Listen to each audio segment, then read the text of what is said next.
What's up, bass players? It is Jesse Wood here, and you are watching Jesse TV. And you know what time it is? It's time for another glass rattling, chest thumping, but severely grin inducing episode of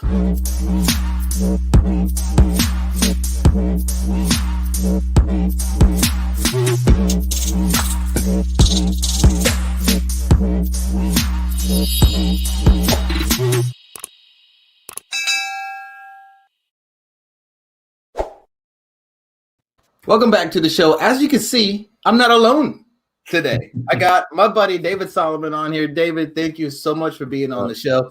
Guys, I've been teasing this one for the last few days. In this episode, we don't just have amazing bass times two, but we also have a drummer in the room. You're like, wait, where's the third person? There's not a third person. It's because David is a bass player and a drummer. So David, for myself, for all the other bass players that are out here that might watch this thing, I'm going to pick your brain as a drummer. I want to know, here's what I want to know. And guys, here's what we're going to find out. What to a drummer makes a good bass player? Because you know what? Often I'm playing bass and I get to play with a lot of different drummers. I'm not just in a single band. And I'm always wondering, like, especially when it's a really good drummer and you're like, man, this drummer is dope. What do they think of my bass playing? Like the worst scenario, like nobody else is going to notice really the bass unless it absolutely sucks. But drummers, and David, I'm sure you as a drummer and a bass player, even more so, you get the joy, but also the headache sometimes of playing with bass players that can be good, but also not good. So hopefully, guys, what you need to know too is that David and I play together pretty often. Of course, him on drums, me as bass. Although one time it would be fun to just change it up. You play bass, I play drums. You'll definitely be way better on bass than I am on drums, but I can hold it down for sure. But David, thanks for being on the show. You got anything to let the people know right here on the front? Yeah, I mean, so just even what you were talking about there, just to kind of dive right into that. I mean, probably one of the number one things I look for in a bass player is just connectivity and whatnot, as far as, you know, how they're able to link up with me on drums. And, you know, there's always got to be that drummer bass relationship, if you will, that will really set a band apart from other bands that may not have as much of that camaraderie between the low end, the foundation, if you will, because drums and bass are definitely both in that foundation pyramid, if you will, when you look at music and bands. So that's definitely obviously one thing. And another thing is, you know, just the kiss effect, if you will. I think sometimes as a bass player, if the keep it simple, stupid effect, sometimes is really kind of nice to have, because that could, and it's not that you're always just super simple all the time, but you know when to play out a little bit more and do some fills and some runs. And the more you as a drummer and a bassist play together, obviously the more you get more comfortable with each other, more used to each other. And so I think that kind of starts to happen. But at first, if you're playing with a brand new you know, drummer or bassist, whichever way it's going, I think that's key, is to just kind of try to make sure you lock in with each other first. And I'm pretty sure, you know, I kind of vaguely remember, because it's been a long time that you and I have played together, but our first couple of times playing together, we probably were kind of a little bit more on the simple side, just trying to get used to each other and just locking in, making sure that the bass and drums are locking in with that groove. Yeah. For whatever songs we're playing. And then as time goes on, you know, we start feeding off of each other more and more. You know, and what that can look like is, like, as you're doing a fill on bass, me on the drums can like kind of accent and find that point in between your fill of like doing somewhat of my own fill that kind of fits, you know. So those are just some examples of being a good bass player. And like you said too, it's I try not to show it, and I don't know how good I do or do not show it on my bass, but if I'm playing with somebody, then I'm a little bit more like, you're you're kind of okay, but I just don't feel the connectivity between you and I, like kind of a thing, then, I try to be nice and try to maybe encourage that person, but it's definitely, I could kind of feel a little bit more if it's somebody that I just don't. And again, it could even just be we're just new and we're just trying to get used to each other. And maybe you are good, but you're just playing timid because you're in a new setting or playing with a new drummer or bassist, whichever way it's going. So yeah, I mean, that's just some different things I look for in a bass player, if you will, or even a drummer if I'm playing bass. Yeah, that's really good. Before we go any further, guys, I totally forgot to mention. I don't know if you have seen, but there's this new thing called the Let's Talk Bass shop. And you know what? I had this really good idea of, 2020 was full of a lot of crazy stuff, and we're in this world where we want to make sure that everybody is seen and heard and loved and to know that they matter. So you know what I did? I decided to come up with something that us as bass players can rally around. And I want to show you what this is real quick. This is the Let's Talk Bass shop. It says, show your appreciation for bass. And if you haven't seen this yet, it's very simple. Ooh, yes. So far, bass notes matter. Guys, bass notes matter. We know it. Everybody else, like, they feel it, but it's like, just know that they matter. So head on over to the shop. You can go to shop.letstalkbass.com, pick out your favorite item. There's stickers, hats. Is there a hat yet? I don't know if there's a hat yet. I'm going to work on a hat because clearly I wear a hat. Not a hat yet?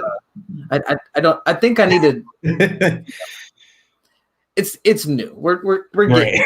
Anyway, show some love. Shop.letstalkbass.com, or you can go to jessetvbass.com and find the link. But now back to the conversation. So David, here's as a bass player, something that has happened to me in times where I feel like I'm having a hard time locking in with the drummer. Maybe they're new, or sometimes it feels like a drummer's just going to do what a drummer wants to do. He's just going to go and he's just dragging me around dynamically or whatever. And so I end up just following, and which definitely works, but it's definitely more fun when you can work with a drummer and it feels like, even though we may not be talking, but through our instrumentation, it feels like we both have input into how we're shifting and moving and dynamically building this thing, where, maybe if I jump out with something that you'll hear what I'm doing and start matching on a kick. Like let's say we're doing whole notes and I start hitting quarters, and you were just doing maybe halves. Then you catch I'm doing quarters and then come on the quarter, and then you start kicking eights, and then I follow you there. And then next thing you know, and we're like, okay, yeah, let's do a drop, and we do a pause on the floor. We come in, but there are times when it just feels frustrating when you're not connecting. And I just decided, and maybe this is wrong of me, guys, tell me if I'm not alone here, but I just decided, you know what, I'm just going to play how I'm going to play, because clearly this drummer isn't interested in trying to make something happen. And I love what you said about keep it simple, stupid. I've heard that in engineering class and some other things that I've been in, but that is always a good default, especially when you're like testing the waters. Drum and bass is like, oh, new drummer I've never played with before.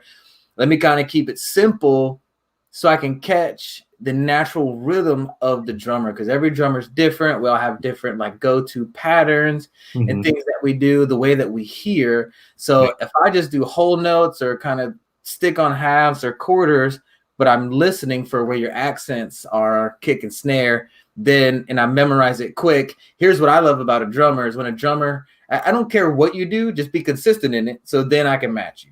Yeah. So I can lock in with you. But I want to ask you now on the bass player side, because we actually haven't talked much like bass player to bass player. It's always like bass to drums. Yeah.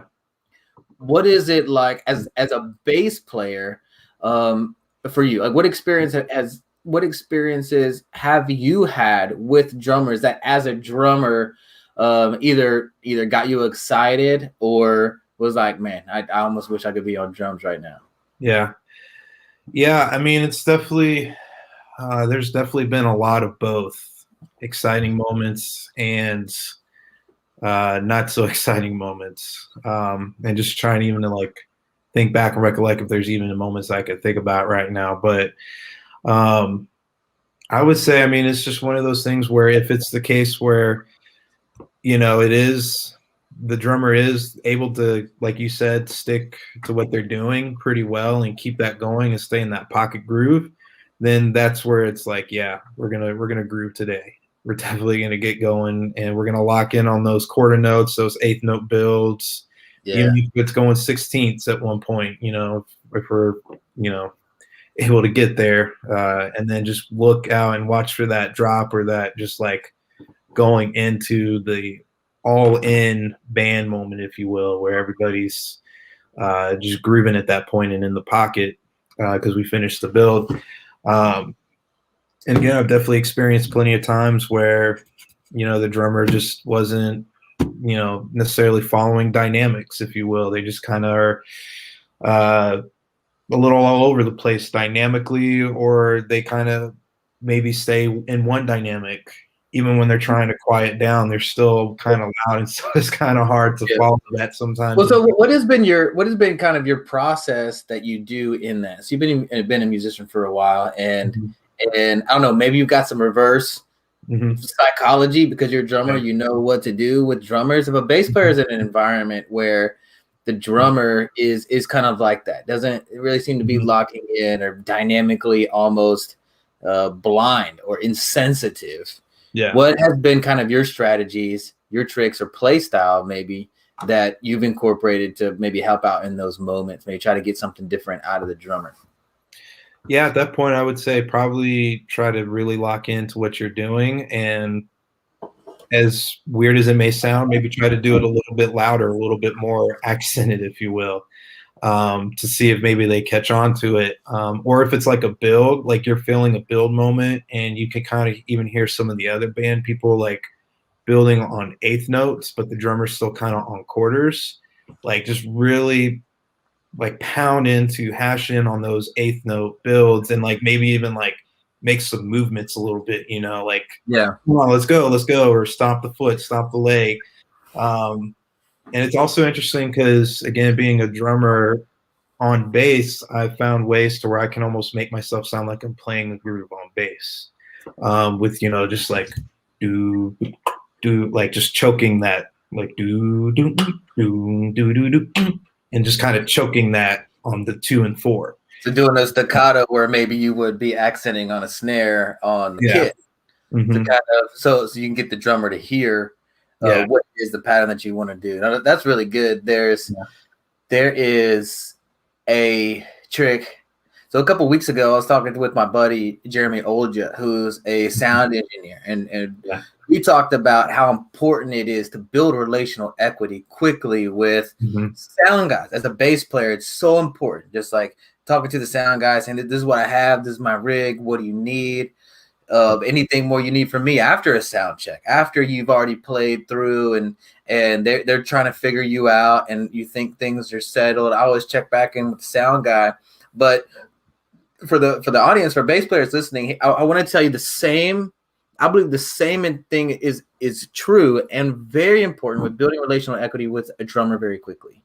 It's, hey man, what's going on? We're gonna have a good time. Just little things like that. And as you get going, especially if you're rehearsing or your band is practicing, noticing one another. What David is talking about accenting. I love getting into a groove and almost with those movements, you're telling the drummer, I approve of this. I'm having fun with this. We're locking in. We're grooving, and it opens up kind of this that connection, that kind of push and pull, that appreciation. And there are times, I know, David, when we're playing together, when you're on drums and I'm on bass, and say we're in an instrumental or we're building, and it really feels like one of those moments where you and I are completely in control, where this is gonna go wherever we take it, and if we can be on the same page, this is going to be epic. From a soft moment, you can feel the tension building, and the question is not are we coming back in, it's when. And we're kind of looking at each other in moments where it's like you just get the nod and you just feel it. You're like, yep, or I do ambient bass. So Yeah. as I'm pushing and building that tension with ambient bass, it's almost like looking at you or you watching me. We can figure out, oh, it's time to drop in now. I'm hitting full bass, you're hitting the kick, we're starting to groove, and then as we're building up, before I call it pushing over the top, and you break out of that build back into a groove again. It's like, yeah, this is it. This. Yeah. You know, pushing, because sometimes you can be on 8s or even 16s for a minute, and if it's right, it feels good. Sometimes it's too long, and I'm like, yo, let's get some. You're wearing me out, like a drummer. You're wearing me out. Like I'm ready to stop, and I can't digress. Yeah, we're already here. Can't go back. Yeah, but building equity with drummers quickly, bass players, like put it on you, take it on you. And there's a lot of spaces I walk into. I've been playing for a long time, so I'm not trying to be funny, but most of the time I'm either just as experienced as the drummer or have more experience, and I will play as a guest with other teams. And so fortunately I get the respect of drummers walking in, and they're looking at me to lead. As a bass player, they're looking at me to lead the dynamics. And so I want to really build that relational equity. I want so that when we're on stage, we're not saying words, but through movements, they're learning my cues, not just on the bass, but with my accents, with like that look like right here, or drop on 4, like hold it and then come in. And so playing with the drummer I've never played with before, that may not even be that experience, you can pull some amazing things out of and really lock in the moments without even practicing together or anything. Yeah, definitely. I mean, that's definitely a good point for sure. And I definitely obviously try to do that too as well. If I'm playing with anybody new or playing with somebody who I feel like maybe could use the confidence boost, if you will, or, just need that, that talk, that pep talk, or, just help to get through the songs and what we're playing and whatnot. So, yeah, definitely, like you said, the movements and just connect with them. Like, man, yeah, this is gonna be fun today. We're gonna have a blast today. Yeah. Even if in the back of your mind you're like, something could happen today that we don't want to have happen, but you got to obviously, bring out the best in people. And so obviously, like you said, just giving that quick word of encouragement, like, in the middle of sound check or rehearsal, or right before, the set's about to start, go live and everything, you just, give them a little fist bump, or, nowadays with COVID, just the across the room high five, if you will. Yeah. Or just that look of like, let's go, buddy, let's go. Behind the mask. Yeah, behind the mask. Exactly. This is happening. So how did you end up on both instruments? Which one did you start with, drums or bass? I actually started with drums first. Drums was the first love. 7 years later and started playing bass.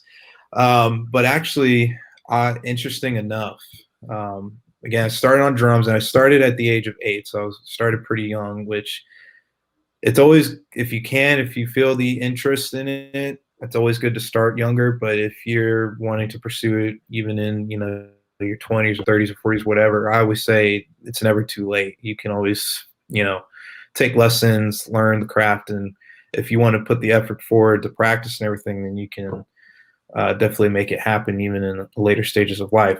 But I digress from that. So I started at 8. Got my first drum kit officially. I had gotten some toy drum kits before the Christmas of '98, which is when I was 8 years old. But I don't necessarily count that. Those are just, the parents taking notice of me kind of being interested in drums. They say I beatboxed first before I started talking. That was me for sure. Yeah, I was a beatboxer first. So, and a hummer. I can still do this 808 like in my throat, that even my producer, it blows his mind. He's like, I don't even know where that comes from. Like, I had ADD as a kid. All right, like it's stuff I figured out. I don't know what to tell you. Yeah, right. So it's just, they got some toy drums at first, just thinking like, oh, he might be kind of have some fun with this, and it's, like some cheap little drum thing from Walmart or Target or toy store. So I say though that I officially started at age 8 because that's when I got my first like drum set. Even though it was still like a junior size and didn't come with like a full kit piece, Yeah.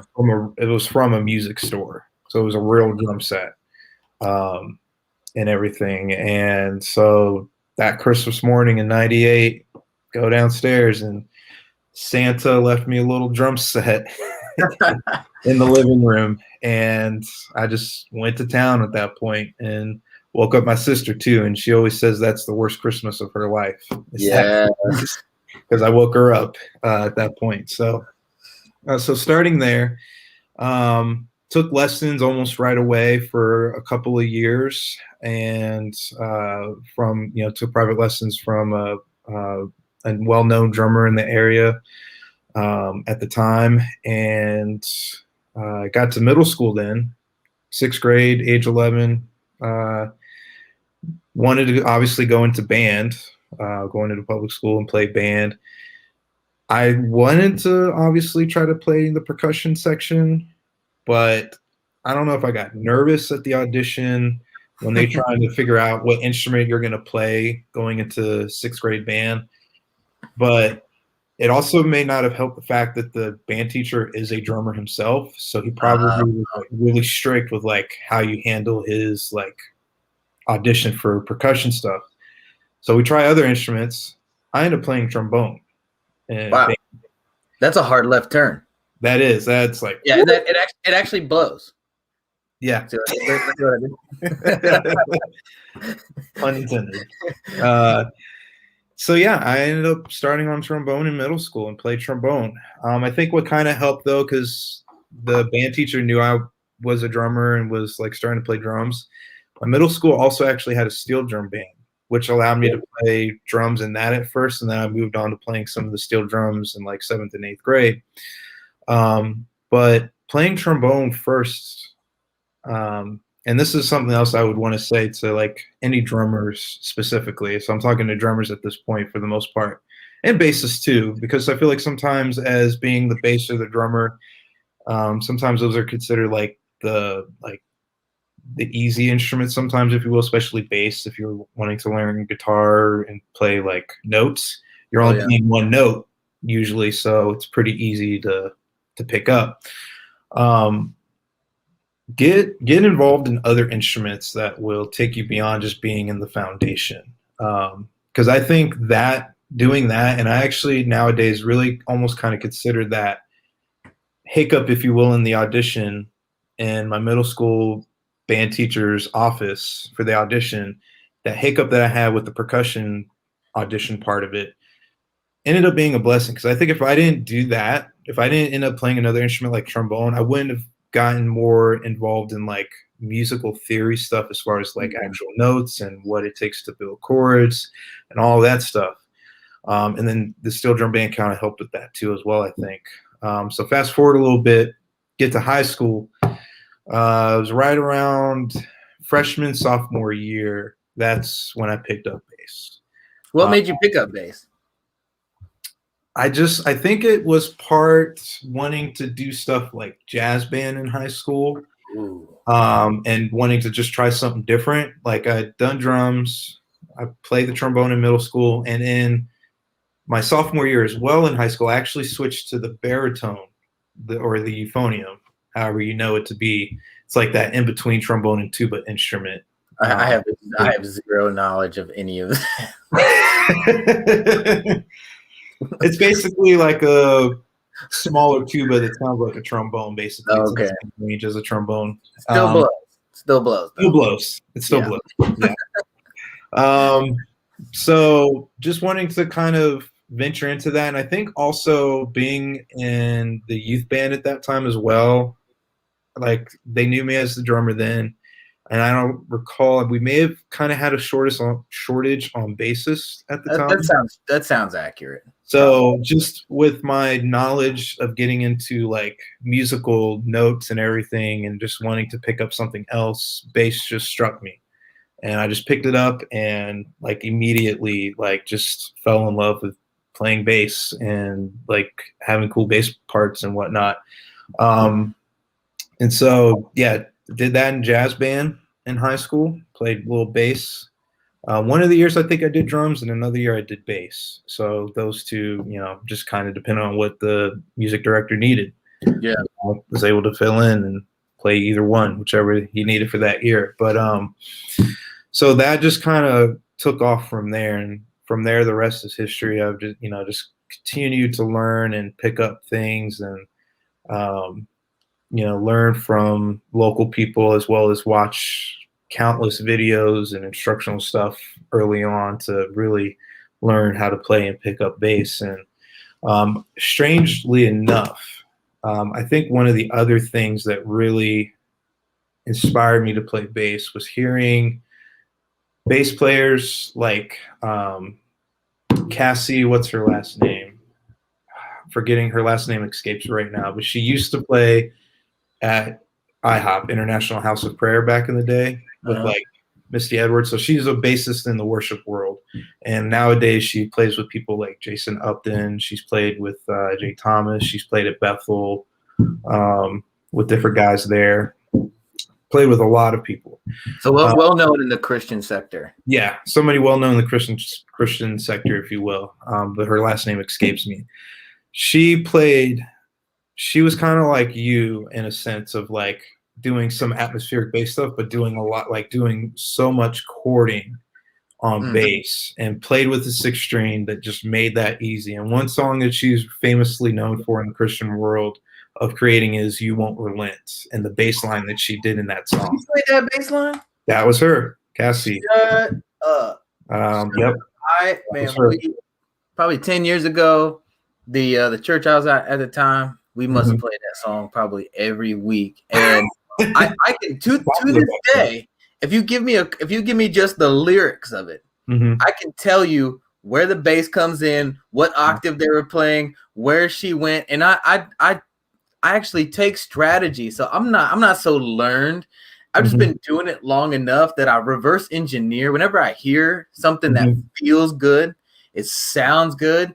Yeah. I ask myself, why did they play that there? What is it about it there? And there's the bridge of that song. Oh my gosh. Yeah. She does whole notes, but it's like the original key is like D flat, C sharp, A, E, F sharp. And she like would do this dangerously risky.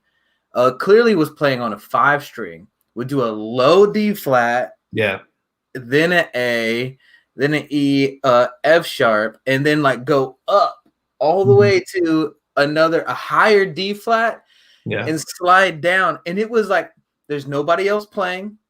There's no drums. It's just the vocalist singing that bridge. And the bass is just loud and proud, like sliding from the top to low, only hitting low notes, but the smoothness. And that's something that I think probably the first or second episode we were talking about, just the subtleties of bass technique. Say you're on the A string and you're above the 12th fret. Let's just say, I don't know, you're on an E, way up there. You're on the 14th fret. No, let's say B. So you're on the 14th fret on A string, and you want to come down to something low on the E string of holding. Make sure there's continuous sound just coming out. So between there and getting there, not picking up your hand to then grab the next note, but keeping compression on the string, whichever one you're on. Either stay on that one and slide down before you shift, or shift and slide. Shift to the other string and slide, but so that there's always this never-ending stream of just bass. It just coming out. That song, man, that song definitely, I think, was a catalyst for me wanting to play bass, because I had gone to some of the IHOP conferences. They called them One Thing conferences back in the day, and I think that's kind of around the time where I first heard that song, and she did it live too at the conference. And I looked her up. It's Cassie Campbell is her last name. That's who it is. Gotcha. For those that maybe want to check her out, she's phenomenal. So there are amazing female bassists out there. There are plenty of them for sure. Fantastic. Ladies, if you find this show, let us know you're out there. We'd love to have you on the show. Let's talk bass. Anyway. Yeah. So just that song and wanting to mimic and be able to play something like that on bass. Like, because again, you don't typically think of bass as playing the lead line of the song and being the only instrument throughout the majority of the first part of the song, which is how she was on You Won't Relate.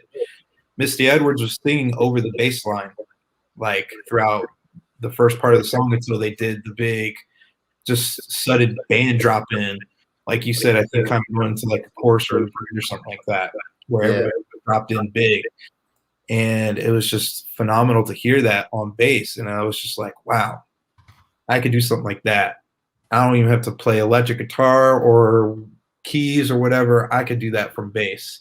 So I think that's what kind of really set me up to just want to play bass. And, I kind of started out, honestly, because of that and wanting to also play lower, I started out on a 5-string.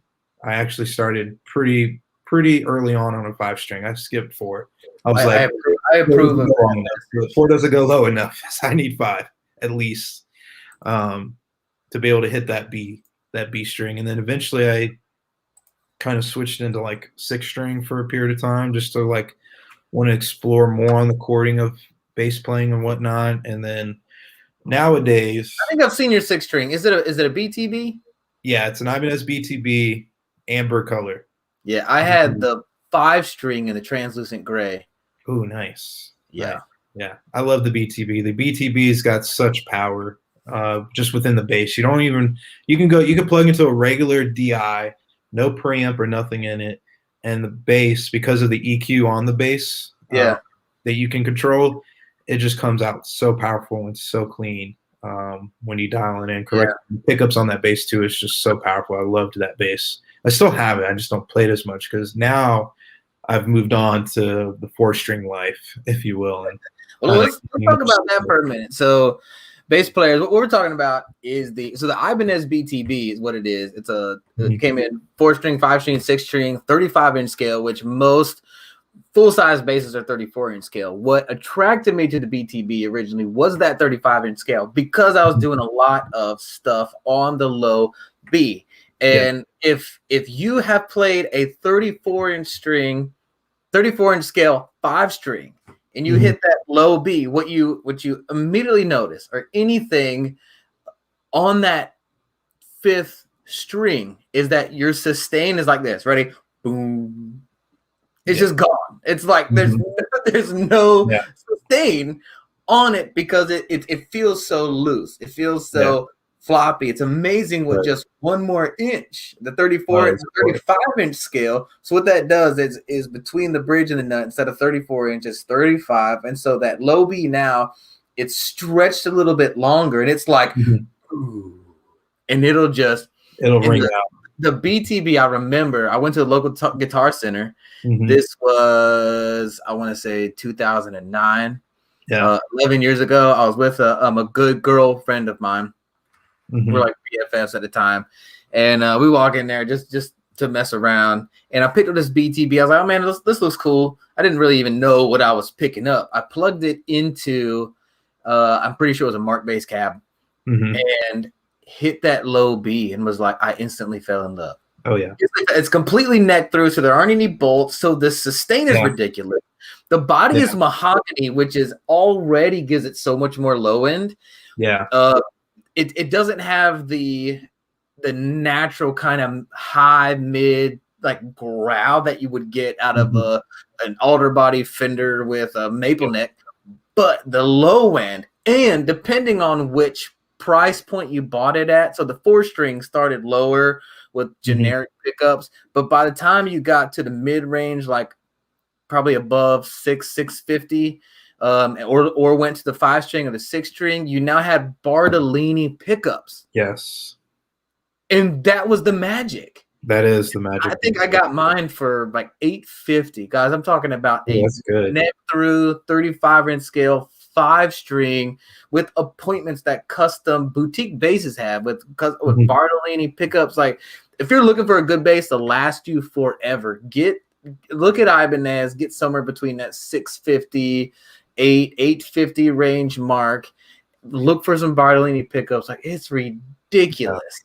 But so you had that 6-string. Yeah.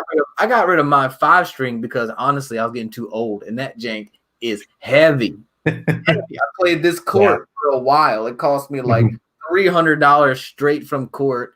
I got dealer price because I had a partnership with them. I was doing YouTube reviews for some of their basses, but I played that court for a while. Swamp ash body, so probably one of the lightest body woods on the market, and sounds good. But you had the 6-string, and then you had a 5-string. What was your 5-string? It's been a while since I've had just a 5-string. The 5-string that I had was actually a Schecter. It was like the natural wood color. Studio or Schecter Studio, I think, somewhere around there. That's a good looking bass. Yeah, it was good. That was I think there's the Stiletto. I can't remember. Schecter's another great. It is. It was a great value bass. If you want to pay over $500, you'll get a lot of bass for your money. Which I think that might have been 35 scale as well, which helps with that sustain on the B note as well. Because what was interesting, what ended up happening, I started out 5-string and then went to 6. My first 6-string was actually an Ibanez Sound Gear, like the brown mahogany body one. Yep. I played that one. I played the 5-string for a while. Yeah, the Sound Gears are the 34-inch scale that you were talking about. And so going from that Schecter that I believe was a 35-inch scale to the Ibanez with the 34-inch scale just felt a little different, even with like placement of everything. And then, like you said, the B string just kind of felt a little different, didn't sustain as much. And then getting that BTB with, like you said, going back to 35-inch scale, having the neck through, because that's the other thing about Sound Gear, is that it's not a neck through. I don't think. I think it's bolt-ons. So that also kills the sustain a lot. So the neck through, and then another thing that the BTB does that even helps with the sustain is the bridge is a monorail bridge. So each string gets its own little bridge section. It's all the strings aren't sharing a bridge, and so even that helps with each individual note being able to sustain and just sound better because it's not. I can't remember, but is the BTB through body as well? Yeah, it's a neck through or through neck. Yeah. Yeah. So it's like so many options on that. Yeah. Like that just helps it. Like those 3 things there is just like the perfect storm for the BTB to just sustain for forever. Yeah. Which guys, if you're trying to figure out what bass to buy, definitely drop a question in the comments. Let us know what you're playing or what style you want to play. Just whatever you have, you want to run it by us, just let us know. David, do you have a bass near you? You said you switched to the 4-string life. I got to say my feelings are hurt just a little bit, but I'm still open to see what we're working with here. What do we got? Yeah. So let me get this real quickly. Which I'm super glad that we both got the flannel memo today and we're the same color because that would have been slightly awkward. So amazing. Awkward. That looks like a Fender headstock. Oh, because it is. There it is. Okay, jazz bass. Jazz bass, American jazz bass. It's the passive model, which I'm trying to remember. They have like different like levels now. They have like ultra, professional, preferred, pro, all the different stuff. But this is the passive one. So, ooh, that sunburst color with maple neck on the top. So. The maple, obviously, on the side is just clean.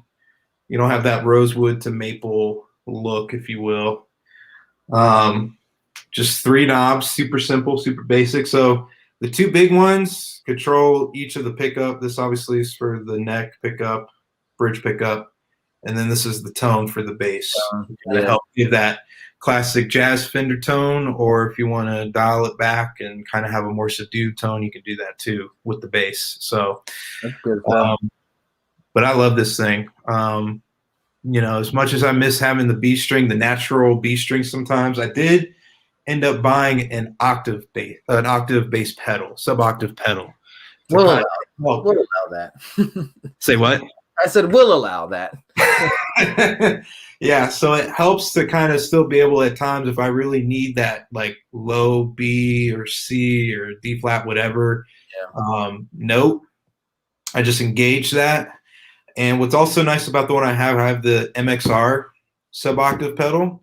Oh, So they have a dry dial on it, so you can still get natural tone of your bass to come through. So it's actually kind of cool. It's kind of an interesting, cool sound because you'll hear the low tone, but you'll still hear, like if I go up, like let's say if I go up somewhere around here with that engaged, you'll hear that pitch, like the natural dry octave that you're on, yeah.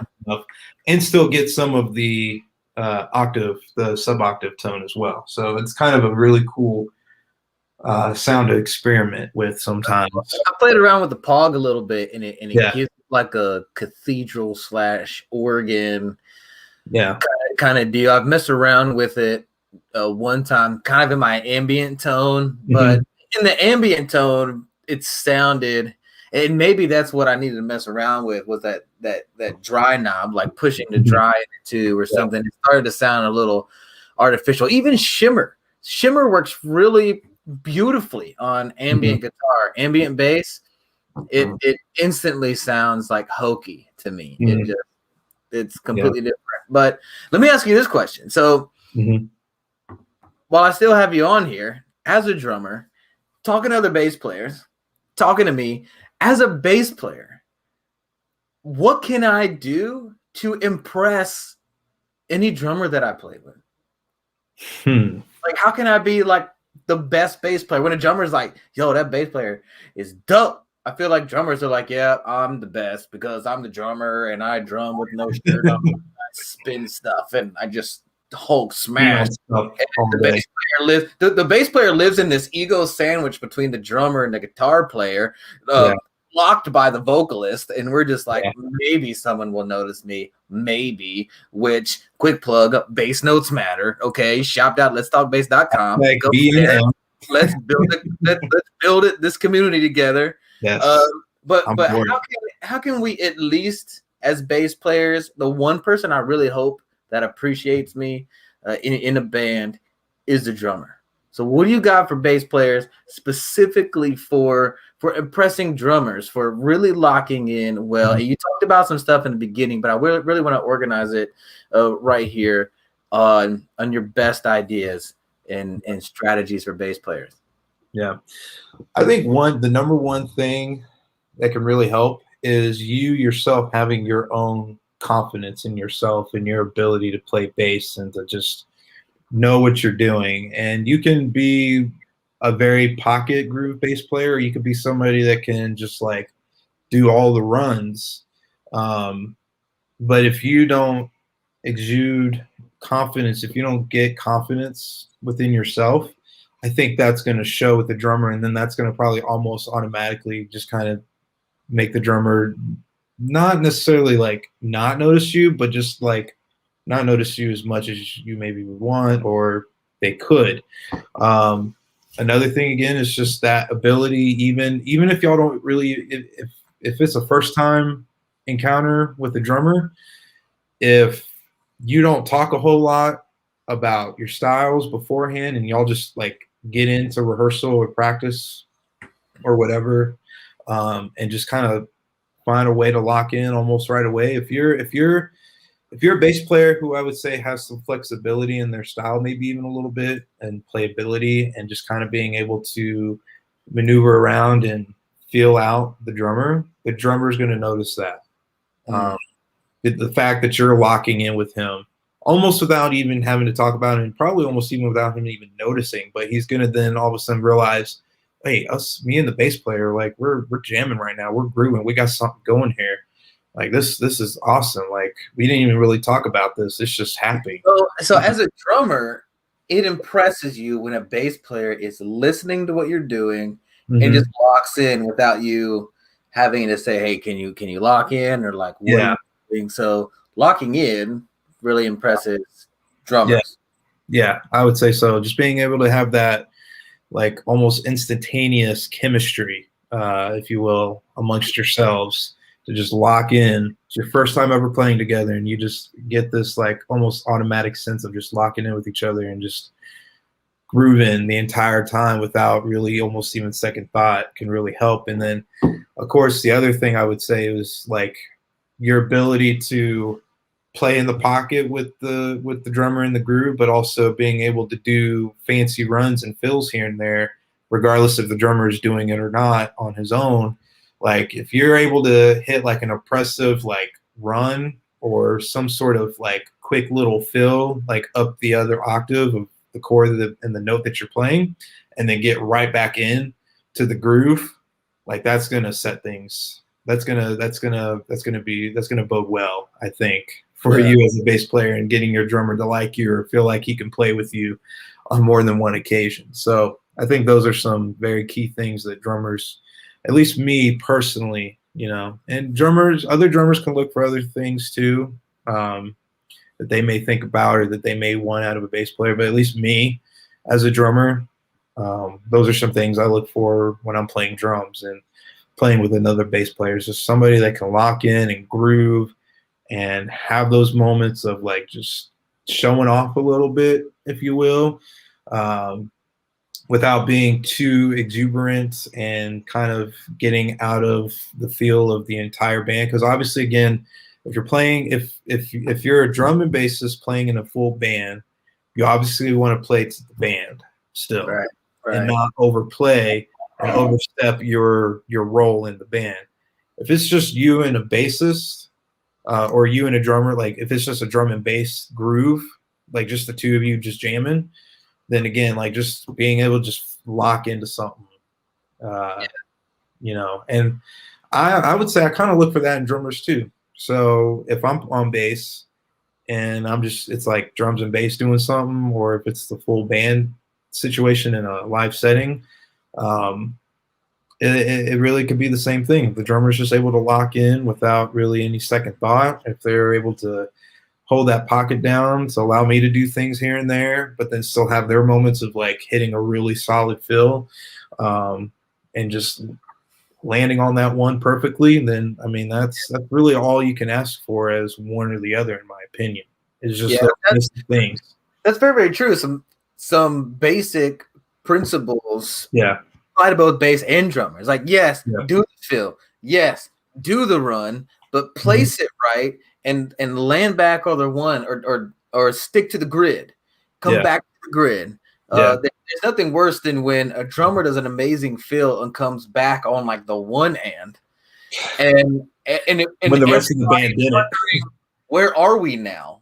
Is the drummer going to naturally fix himself, or do I have to now match where the drummer is? And we're trying to figure out like who's leading the thing before we train wreck. I've definitely been in those moments before where the drummer like either landed on the and of four or the and of one while trying to do a fill, or even the E or the of either one, if you're counting the 16th note. And it just is like, oh gosh, that just happened. Are you fixing yourself? And it's even more interesting sometimes when it even happens with a click going. So if you're playing with a click and that happens, then you really have to hope that the drummer's paying attention to the click, which should be. To be honest, whenever you're not paying attention to the click, then maybe you need to this will be a moment where I say maybe you need to rethink your life a little bit. When I'm playing with you guys at New Life Church, so David and I both play a lot in the Christian sector. David's also in the band, The Outcry. Shameless plug. Also, some other great friends of mine in the band. Super awesome band. These guys have great stage presence, are putting out some good stuff and more amazing stuff on the way, I'm sure. When we do stuff, when I'm in y'all's world, what I notice about the click track is y'all use the accent on the one. And to be honest, that as a bass player, it gives me a little bit of anxiety. Like, we're going to commit to this being the one forever. What I normally try to do is have a click or a metronome that's the same. So in case, because here's what it is. Yeah, sometimes the drummer gets off. Most of the time, it's a vocalist drags. Yeah. Especially in like more airy moments when drums and bass aren't in. And there's a lot of times as a bass player, and also I've been a music director for over 10 years, is in soft moments, I'll ask my drummer, like, yo, don't ever stop playing. In the Yeah. softest of quietest silent moments, keep that ride or keep the tempo or Yeah. something At least. like loud and proud, because Yeah. vocalists, if I don't think any are going to watch this, but if you're watching this, please practice to a metronome. Please, you drive the basses and the drummer crazy when you extend stuff, and now we're in between notes and we're looking at each other like, do we just hold here and hit the next one, or do we plow through and hope you figure it out, or Right. what are we doing? Because the last thing I want to do is have to stop the click and then try to restart. Yeah, And all. that's always annoying. Bass players, if you're listening, hopefully you are. By this point, David's talked about some really amazing the points about learning how to lock in with a drummer, and I'll attribute. I didn't play in school. I have zero like classical knowledge. I learned by just Google searching tabs and playing everything that Red Hot Chili Peppers was putting out. But what I would do, and I don't know, kind of probably how you accidentally ended up playing trombone and it just helped you out. Mhm. I had a best friend in high school. His name was Calvin Parker. He lives out in Houston, Texas. A ridiculous drummer, but we were just kids, man. I was 13, 14. He was a year younger than me. Was on drumline in school, and he started going to the church I was going to, and for some reason we were out in the country, so like the church was like never locked. We would go to the church on a Saturday. We'd go to the beach because I live near the beach, the Outer Banks, North Carolina. Yeah. And we would roll up to the church just in board shorts. I would unpack my bass. He would jump on the kit, and I would be like, yo, give me a beat. And he would just start with something. I would listen to it, like take it in, and then I can play whatever I want, essentially. I can pick whatever key. I can pick whatever placement. The only rule that I have when you have a drummer is locking in. Yeah. And just something that was birthed out of hours of just listening to a drummer and me just playing and us like feeling on each other. You know, maybe I increase my dynamics, so he does, or he increases his dynamics, so I do. We build up, we push over the top, we do pauses and stops. There's something about I think the hours that were just spent of just me and this drummer just pushing and pulling, like reading each other and leading each other, that turned into one of the most amazing skills that I can say is probably one of the most valuable to bass players is within one just 4 count or 8 count, you being able to memorize or track a drummer's pattern and immediately begin to lock in. Yeah. And it changes the game. It takes everything to a whole nother level. Because you don't have to practice and all that, but you give yourself freedom. But as a bass player, I can kind of hold back or maybe do some defaults, but I'll notice that, oh, you hit different. What was that count? Let me emulate it. Oh, yep, I matched it. Or it might take me 1 or 2 iterations, but now it's like, all right, I see you, I got you, and now we're riding this thing together. Yeah. I mean, that's definitely a good way of just picking up, being able to, like I mentioned before, about being able to just learn how to lock in and play with somebody on the fly that you've never played with before. And I mean, I think that's, you know, when you're able to do that, you can play with just about anybody, really, when you get to that level of confidence and comfortability in yourself to just be able to step in somewhere and play with somebody and just do what you're supposed to do all the things, hit all the right notes, the right beats at the right time, hit the right dynamics at the right time, and, you know, just have a pretty smooth sailing, you know, set.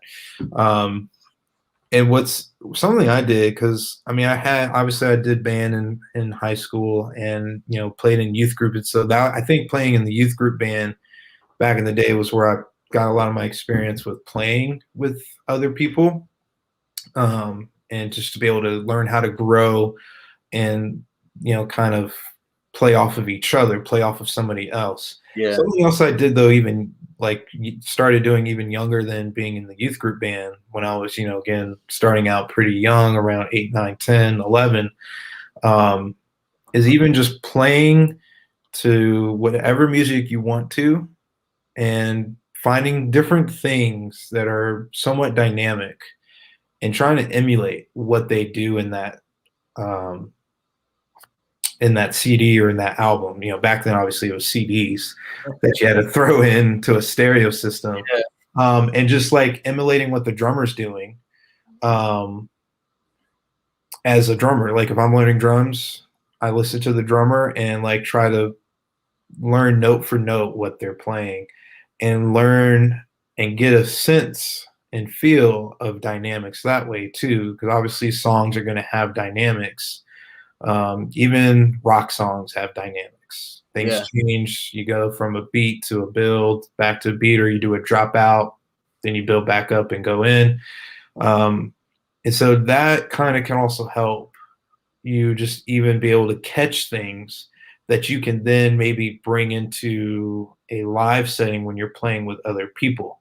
And same thing obviously can go for bass. And then even after a while, once you've really learned and picked up your instrument, whether it's drums or bass or both, in my case, and you're still playing, you're still wanting to play along to some music, at that point, you kind of can start coming up with a little bit of your own groove or your own bass line that's still close to what the original bass player or drummer did in the song, but now you're finding ways to maybe play off of what the drummer did in a different way than what was written, and just kind of making yourself almost kind of trying to force yourself to maybe rewrite somebody's music without it obviously being your own unique creative in your own moment. That can help you like kind of feed your creative juices, if you will, just doing things like that, you know, when you don't have the time to play with somebody else, or if you don't have somebody else that you can play with on a regular basis. Because again, like obviously with youth group band, that's like every Wednesday. So you're always doing that. And you're always like, usually in youth group band, you usually have like one of each, usually. When it comes to like drums and bass and sometimes keys and guitars, usually one of those as well, depending on the size of your youth group. So you also then you know, you play with the same people, which can help you just being able to learn and grow off of each other there. But then again, you just to get as much exposure as you can and trying to get your creative juices flowing and whatnot, doing some different things like that can really help you like just learn your role as a bassist or a drummer and learn how you can go into a setting and lock automatically with the opposite of what you are, drums or bass.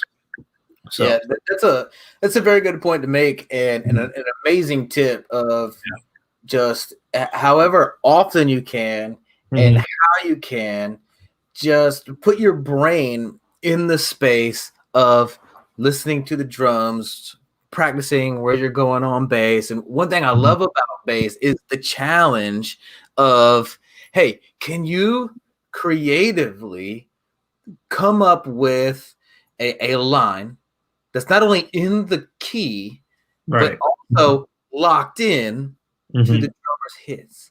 Yeah. So I'm already like 1 and 3 and 4, and then 1, 3 and 4. So I'm already memorizing the hits, and I'm doing that with my right hand, but then left hand freedom to doom, doom, doom, and do that run and still stay on. Oh, and it's so satisfying to just begin to play with it and work with it and massage it and mess around a little bit. And another tip I'll give you, bass players, for of engaging your brain in the space as much as possible. I'll say this: you can probably do this the most without your bass, and take your right hand, or whatever hand it is that you are hitting the strings with. For me, it's my right hand because I'm right-handed. I use finger style. I rarely use a pick just because of the kind of tone that I need for most of the situations that I'm in.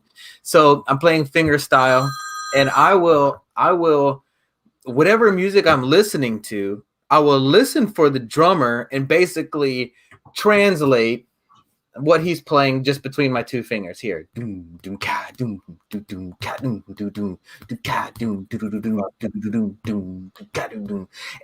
like if I'm driving, I would drive people crazy because I'm drumming on the steering wheel.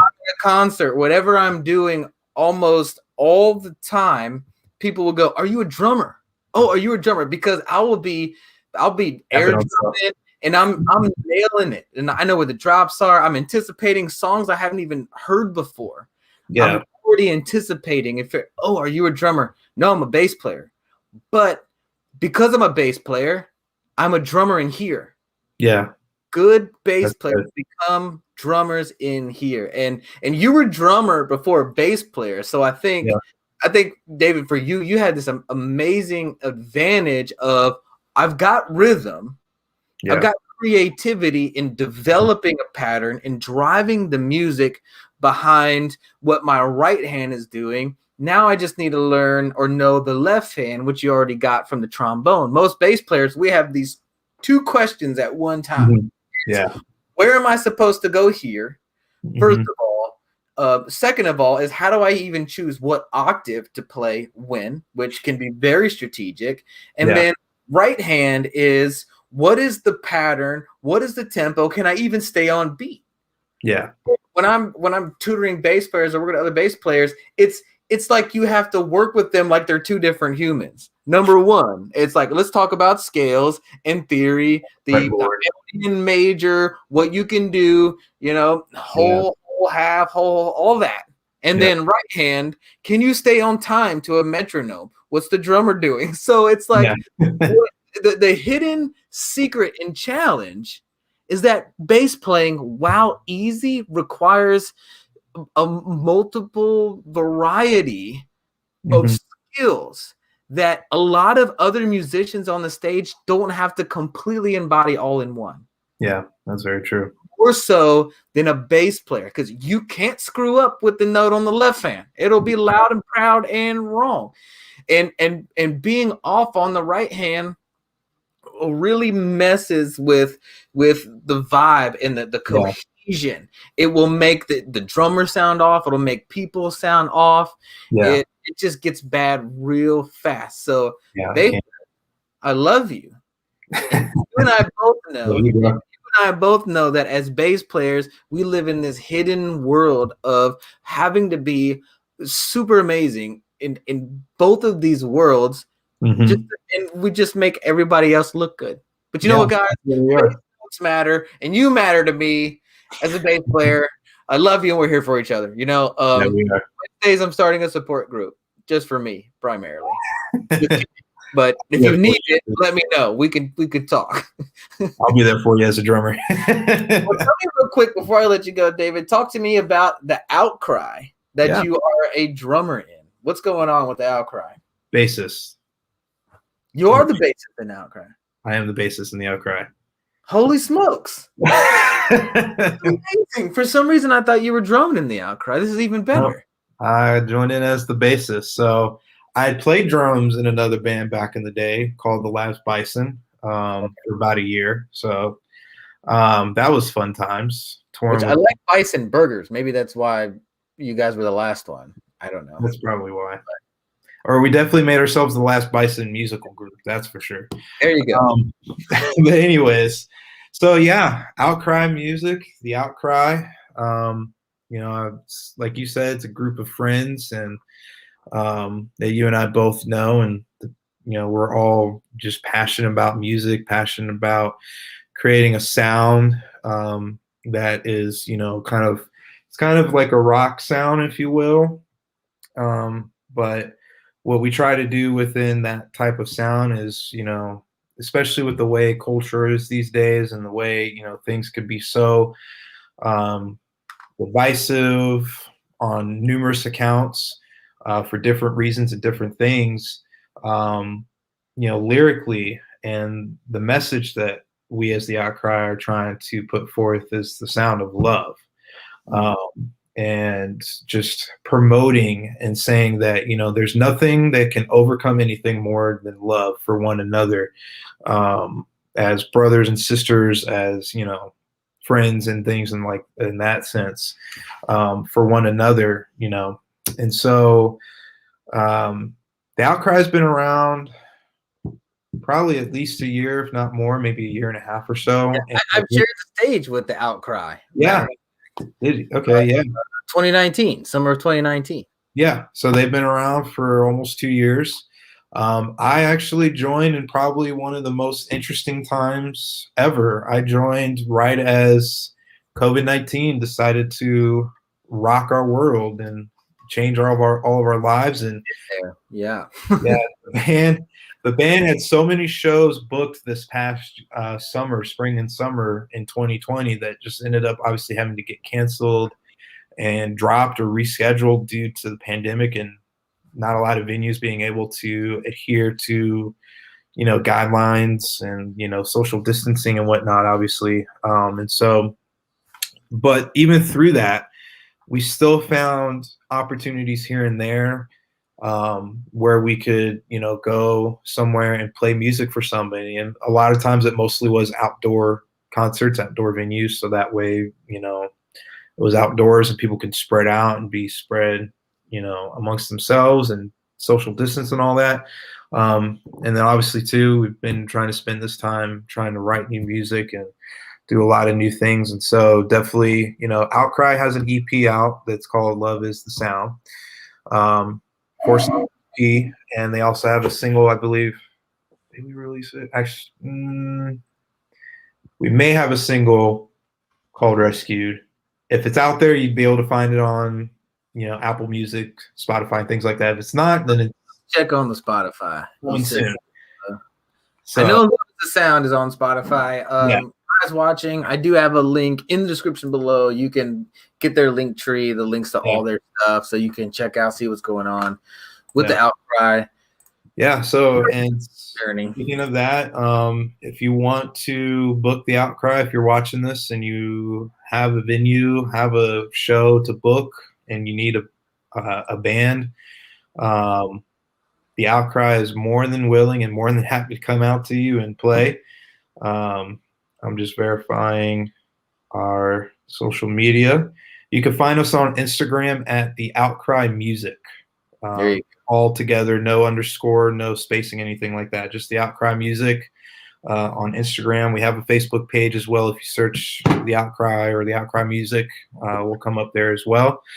And again, so that's just kind of where we're at right now with the Outcry. And it's been, again, even though I joined in the middle of a pandemic and we haven't been able to do a whole lot, it's been fun to, venture out into something new. This is actually, truth be told, this is the first band that I've joined and been a part of on bass.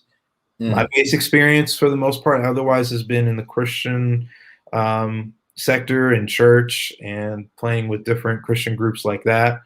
And then obviously again in high school playing in the jazz band. That's about it. Yeah. Bass experience for the most part. So it's been fun to venture out into something different and, be a part of a band that's, not a Sunday morning worship service. Yeah. No, it's definitely fun to get around and do the band thing, see different sites. If you guys go in the studio, call me. I just want to be a fly on the wall. I just want to hang out. I want to goof off. Alan Bay's amazing guitar player. Yes. We use a lot in our music company. Amazing guy. And who's drumming for you guys right now? So we do have. So this is actually kind of catching me in a gray area moment, actually, as you asked. We have had David Springstead as the drummer. Solid guy. With him. He is a very solid guy, solid drummer who also plays bass and keys and sings as well. We're not talking about him, okay? We're just saying he's good and we're moving on. All right. I want to keep feeling good about myself, so we're moving on. Yeah. True. Yeah, he's a solid drummer. We'll leave it. Yeah. Take it back to that. But so just through different things and different ventures in life. I don't know. I can't recall if we have officially announced it on our page yet, but it's an unofficial announcement here that David is kind of not with us at this moment in the band. So we are at this current moment kind of open in the drum area, even though when it comes to writing and recording, I could play drums. The other electric guitarist, Coy, could play drums, and even Ryan plays drums. As far as shows go, you probably are looking for somebody for shows, but yeah, sure. Who knows when that'll be? Hopefully soon. Here, 21. Yeah.